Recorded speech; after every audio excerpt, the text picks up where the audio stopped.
नमस्कार मित्रांनो, तुमच्या सगळ्यांचं मराठी गुंजन व्हॉइस या चॅनेलवर खूप स्वागत आहे। आज आपण तुझ्यामुळेच आहे ही सुंदर अशी कथा बघणार आहोत। आयुष्यात बऱ्याच वेळा आपल्याला प्रत्येक वळणावर वेगवेगळ्या स्वभावाची माणसं भेटतात। प्रत्येक जण चांगलेच असतात असं नाही। कितीतरी माणसं अशी सुद्धा भेटतात जे आयुष्यभराची अद्दल घडवून जातात। बऱ्याच वेळा साधी भोळी दिसणारी माणसं सुद्धा खूप फसवतात। दीपा नावाची एक मुलगी होती। घरची परिस्थिती खूप वाईट होती। एक वेळचं जेवण मिळणं सुद्धा खूप कठीण होतं। दीपाला लहान भाऊ आणि आजारी आई होती। वडील लहानपणीच देवाघरी गेले होते। दीपाची आई खूप आजारी असायची। दीपा धुणं भांडी करून आई आणि भावाची काळजी घ्यायची। अनेकदा घरात काहीच धान्य नसायचं, तेव्हा दीपा अक्षरशः भीक मागून आपल्या आईचं आणि भावाचं पोट भरायची। स्वतः पाणी पिऊन दुसऱ्या दिवशीचा विचार करत झोपून टाकायची। कधीतरी चांगले दिवस येतील या आशेवर दीपा जगत होती। दीपा ज्या ठिकाणी धुणं भांडी करायची त्या घरात एक मुलगा राहत होता। त्याला दीपा खूप आवडायची। तो दिसायला खूप साधा भोळा होता। त्याचं बोलणं खूप गोड होतं। तो नेहमी दीपाशी गोड बोलायचा। त्याचं साधं भोळं बोलणं दीपाला खूप आवडायचं। हळूहळू दीपाला तो खूप आवडू लागला होता। त्याच्या ही गोष्ट लक्षात येते आणि तो एक दिवस तिच्यासमोर आपलं प्रेम व्यक्त करतो। दीपा सुद्धा त्याला होकार देते। दीपाशी तो नेहमी चांगलं वागायचा। हळूहळू दीपा त्याच्यामध्ये गुंतू लागली होती।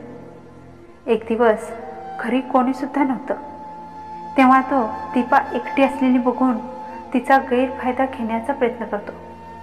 दीपाला या गोष्टीचा खूप राग येतो।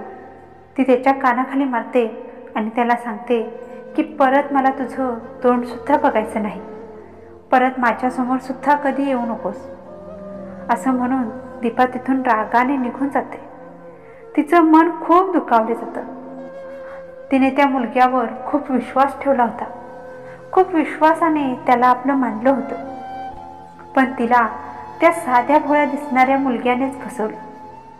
त्या दिवसानंतर दीपा कुठल्याच माणसावर विश्वास ठेवत नाही। तिला सगळी पुरुष मंडळी ही एकसारखीच वाटतात। त्या दिवसापासून तिला पुरुषांबद्दल एक वेगळाच तिरस्कार मनामध्ये निर्माण झालेला होता। असेच कितीतरी महिने निघून जातात।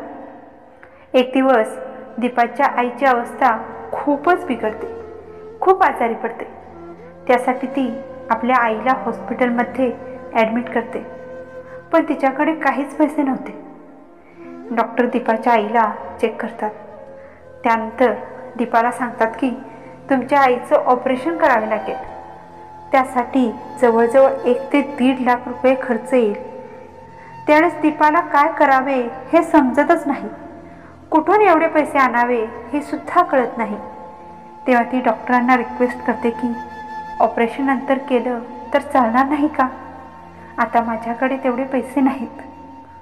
दीपाची ती अवस्था बघून आईबद्दलची वाटणारी तळमळ, आईबद्दलचं असणारं प्रेम बघून डॉक्टरांना आपली आई आठवते आणि ते दीपाला बोलतात की तू काही टेन्शन घेऊ नकोस। जेवढा काही खर्च येईल ना तेवढा मी स्वतः करेन। तेव्हा दीपाला खूप आश्चर्य वाटतं। दीपा डॉक्टरांना बोलते की डॉक्टर, मी तुमचे पैसे परत कसे देणार? तेव्हा डॉक्टर तिला सांगतात की माझ्या बाबतीत सुद्धा असंच झालं होतं। जेव्हा माझ्या आईला डॉक्टरांची खरी गरज होती तेव्हा माझ्याकडे काही पैसे नव्हते आणि मी माझ्या आईला वाचवू नाही शकलो। आज तुझ्या आईच्या जागी मला माझी आई आठवली, त्यामुळे तुला पैसे द्यायची काही गरज नाही। दीपाचा पुरुषांवरचा विश्वास उडाला होता, पण डॉक्टरमधल्या देव माणसाचे रूप बघून दीपाला खूप आश्चर्य वाटतं। या जगामध्ये चांगली सुद्धा माणसं आहेत यावर तिचा विश्वास बसतो आणि डॉक्टरांचे ती खूप उपकार मानते। दीपाच्या आईचं ऑपरेशन सक्सेसफुली होतं। ऑपरेशनचा आणि लागणाऱ्या औषधांचा खर्च डॉक्टर करतात। ऑपरेशन नंतर काही दिवस दीपाला आपल्या आईला हॉस्पिटलमध्येच ठेवावं लागतं। डॉक्टर आणि दीपाची खूप चांगली ओळख झाली होती. त्यांच्यामध्ये गप्पा गोष्टीसुद्धा होऊ लागल्या होत्या. डॉक्टरांच्या रूपाने दीपाच्या आयुष्यात एक नवीन व्यक्ती आली होती. डॉक्टर दीपाच्या आईसोबत दीपाची सुद्धा खूप चांगली काळजी घेत होते. दीपाचा भाऊ सुद्धा दीपाबरोबरच हॉस्पिटलमध्ये असायचा. डॉक्टर दीपाच्या भावाचं शाळेमध्ये ॲडमिशन करतात आणि त्याला लागणाऱ्या सगळ्या गोष्टी घेऊन देतात. हळूहळू दीपा आणि डॉक्टर जवळ येऊ लागले होते. त्यांच्यामधलं अंतर कमी होऊ लागलं होतं.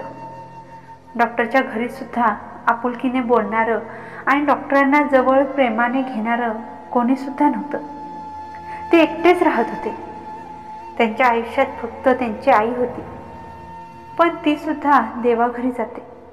त्यामुळे त्यांना समजून घेणारं, त्यांच्यावर प्रेम करणारं कोणीच नव्हतं. पण त्यांच्या आयुष्यात दीपाच्या रूपाने एक अशी व्यक्ती आली होती की डॉक्टरांना समजून घेत होती, त्यांच्यावर प्रेम करत होती. एक दिवस दीपा आणि डॉक्टर दोघेसुद्धा एकमेकांवर असणारं प्रेम व्यक्त करतात आणि त्या दोघांच्या आयुष्याला नवीन सुरुवात होते. त्या दोघांचं लग्न होतं. त्या दिवसापासून दीपाच्या आयुष्यात असणारी गरिबी ही निघून जाते आणि दीपा, दीपाची आई, दीपाचा भाऊ आणि डॉक्टर असे मिळून एक कुटुंब तयार होतं आणि सगळे मिळून मिसळून खूप आनंदात, खूप खुश राहतात. अशा प्रकारे दीपा आपल्या आयुष्यात अनेक प्रसंगांना सामोरे जाते आणि एका नवीन आयुष्याला, एका नवीन वळणावर आपलं आयुष्य सुरू करते. या विस्कटलेल्या आयुष्यात माझ्या चेहऱ्यावरचा आनंद फक्त तुझ्यामुळेच आहे. आशा करते की मित्रांनो, तुम्हाला आजची ही कहाणी आवडली असेल तर नक्की लाईक, शेअर आणि कमेंट करायला विसरू नका. त्याचसोबत चॅनलवर जर नवीन असाल तर सबस्क्राईबसुद्धा करा. भेटूया पुढच्या कहाणीमध्ये. तोपर्यंत धन्यवाद.